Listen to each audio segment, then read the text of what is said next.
Guys, আশা করি তোমরা সবাই খুব ভালো আছো এবং আমরাও মোটামুটি ভালোই আছি। তো চলো তোমাদের সাথে শেয়ার করে নিই একটা সন্ধ্যের বেলা।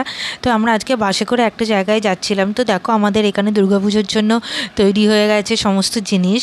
তো এটা সাজানোর জন্য দুটো ঘোড়া, রথ, এই সমস্ত কিছু সাজানো হয়েছে খুব সুন্দরভাবে। তো আমরা একটা বাস ছেড়ে হাওড়ায় এসে পৌঁছেছিলাম এবং ওখান থেকে আরেকটা বাসে উঠেছিলাম। বাসগুলো ছাড়তে খুবই লেট করছিল, যেহেতু আমাদের এটা শনিবার ছিল। আর এছাড়াও সরকারি বাস কখন ছাড়ে তার কোনো ঠিক নেই। প্রচণ্ড গরম ছিল আর গরমে খুবই ঘাম হচ্ছিল। এখনও অক্টোবর সেপ্টেম্বর থাকলেও এখনও খুবই গরম আছে।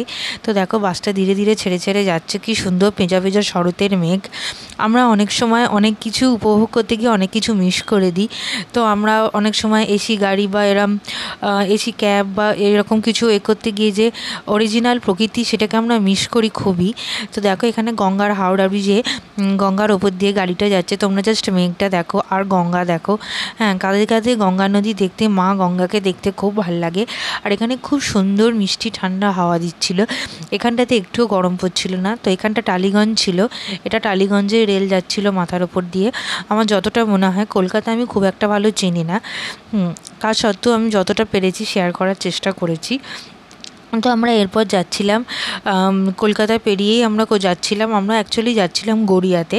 তো এখানেও দেখো আবার রেল যাচ্ছিলো মাথার উপর দিয়ে। তো এইভাবে আমাদের খুবই ভালো লাগছিলো যেতে। দেখো, বাসটা পরের দিকে একটু ফাঁকাও হয়ে গেছিলো। তো গড়িয়া 6 নম্বর বাস স্ট্যান্ডে আমরা পৌঁছে গেছিলাম। ওখান থেকে আমরা ডাক্তারখানা গেছিলাম। তো হোমিওপ্যাথি একজন ডাক্তার আছেন, সেখানেই গেছিলাম। তো এখানে ডাক্তারখানায় গিয়ে আমরা ওয়েট করছিলাম। এখানে অনেক লাইন ছিল এবং ওয়েট করতে অনেকক্ষণ লাগছিলো। বেরিয়ে একদম খিদেতে সেই পেটে ইঁদুর দৌড়চ্ছিল। তো আমরা বেরিয়ে আমিনিয়াতে গেছিলাম। আমিনিয়াতে আমরা একটা করে চিকেন রোল খেয়েছিলাম, কারণ আমাদের স্বাস্থ্য সচেতন। যদিও রোল স্বাস্থ্যসম্মত নয়, তা সত্ত্বেও আমরা বিরিয়ানির থেকে তো অনেকটাই বেটার আমাদের রোল ক্যালোরি ওয়াইজ। তো আমরা এখানে এগরোল খেয়েছিলাম, 3টে এগরোল খেয়েছিলাম। একটা এগরোল 85 করে পড়েছিল এবং এগরোলগুলো খেতে খুবই ভালো ছিল। আর এগরোলের মধ্যে লেবু দিয়েছিল। তো আমারটাতে তো লাস্টের লেবুটা কচলে দিয়েছিল, তো একটু তেঁতো তেঁতো হয়ে গেছিলো, কিন্তু এটা খেতে খুবই ভালো লেগেছিলো। কিন্তু যাদের লেবু খেলে গ্যাস হয় তারা আগে থেকে জানিয়ে দিও যে ওরা কিন্তু এগরোলের মধ্যে চিকেন রোলের মধ্যে লেবু ইউজ করে। এরপর আমরা এসি হাওড়ার বাস পাই, যেটা পেয়ে আমরা খুবই খুশি হয়ে যাই। কারণ এর আগের বাসটাতে আমাদের আসার সময় বাসটা এত গরম হয়েছিল যে গরমে আমরা একদমই পারছিলাম না। তো এখানে এসি পেয়ে আমরা খুবই খুশি ছিলাম।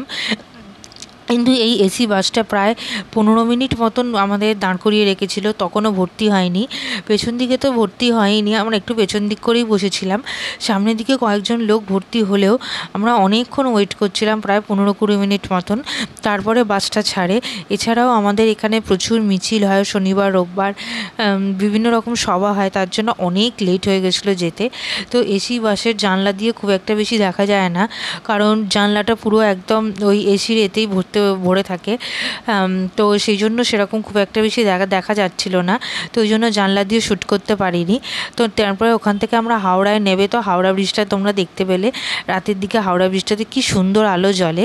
তারপরে ওখান থেকে আমরা হাওড়ার যেখানে থাকি সেখানকার জন্য আলাদা বাস নিতে হয়, সেই বাসে আমরা উঠেছিলাম। সেই বাসও অনেকক্ষণ ওয়েট করেছিল।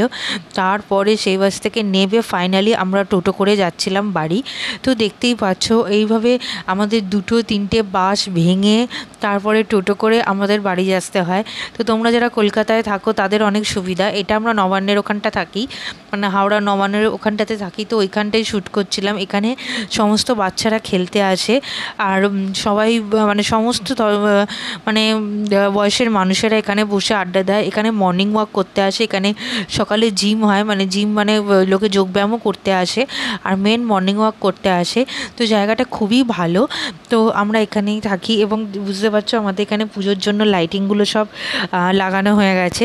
তোমাদের ওখানেও কি হয়ে গেছে তোমরা কমেন্টে অবশ্যই জানিও। যে সুন্দর সুন্দর যে লাইটিংগুলো পুজোর জন্য তোমরা দেখতেই পাচ্ছ। এখানে আমি যতটা পেরেছি শ্যুট করেছি, কারণ আমাদের এখানে টোটোর ঝাঁকুনি খুব বেশি, প্লাস আমার মোবাইলটাও অনেক পুরনো, তো সেই জন্য খুব একটা ভালো শ্যুট করা যায় না। তো দেখো, এখানে পুরো প্যান্ডেল রেডি আলো সমেত, কি সুন্দর লাগছিল, মনটাই পুরো আনন্দে ভরে